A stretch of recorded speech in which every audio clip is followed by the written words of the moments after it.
Okay, welcome back to Physical Science Online. Today we are doing the egg drop lab.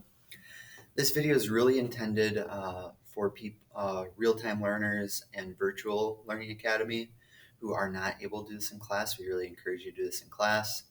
And even those people at home, if you want to do this on your own, I just really ask that you don't make a mess. So if you do choose to do this at home, do it outside or make sure you put down a tarp of some sort, because I don't want your parents blaming me for the mess that you make if it fails. That being said, here's an example for those of you that are not able to do it at home for whatever reason, can't get an egg or think it's going to be too much of a mess. I still want you to be able to do this lab and at least think about it and get the credit for it. So basically, we've done a lot of talking about how energy gets conserved and how we can change how that energy is distributed, though. That's how we're doing an egg drop lab. So first off, in my video here, I'm going to drop a plain egg. I'm going to try to hit it in the trash can so it doesn't make as big of a mess as normal, and just kind of demonstrate that. So basically, when you drop an egg, all that potential energy, 9 meters, is just above my ceiling. So I always take a ceiling tile that's about 8 inches above the ceiling. All that potential energy gets converted into kinetic on its way down. Then right before it hits the ground, it has the maximum kinetic energy. It's going as fast as it can possibly go. And when it hits the ground, since it doesn't have anything else to cushion it except for the shell, all that energy is almost instantaneously transferred into the egg, and that's why it will shatter and break. So just because it's kind of cool, let's do it. Let's see if I can hit the trash can.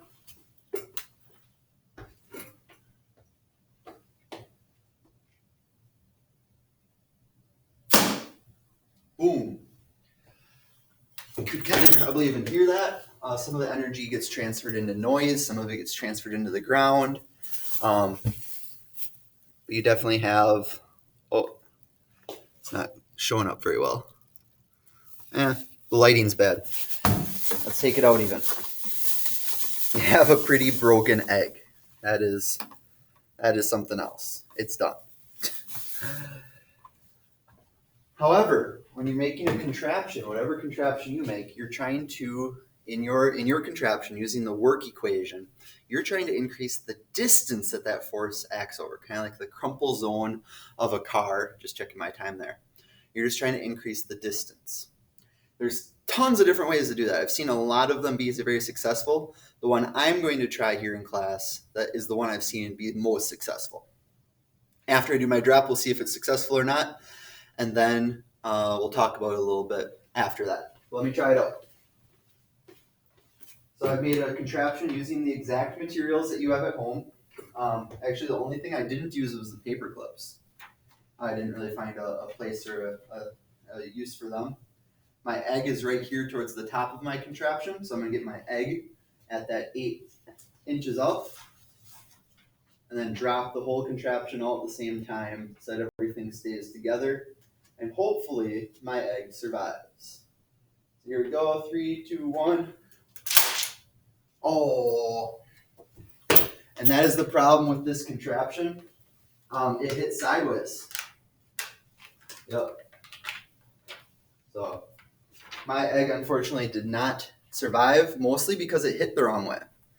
The parachute was trying to get it to hit straight up. Let me get rid of my egg here so I can show you what I had going on. This way, if it hits on the correct side, almost always survives, but the problem is getting it to hit on the correct side.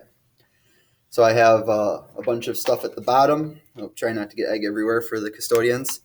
They're supposed to increase the distance of the impact. These are on just some rubber bands that they would move, and the bottom zone is crumpled. Got a little bit of the cotton balls on the inside to help with the impact, and the main reason the parachute's on is just to get it to hit in the right way, because the egg is the heaviest part and it wants to hit first. So mine was not successful. If I was a student here through my design, I would get 2 points off for my egg completely busting. And that's sometimes just how the egg falls. Humpty Dumpty can't always be put back together again. I think you can use this information and this design idea to finish your lab questions. If you can't, let me know. And hopefully most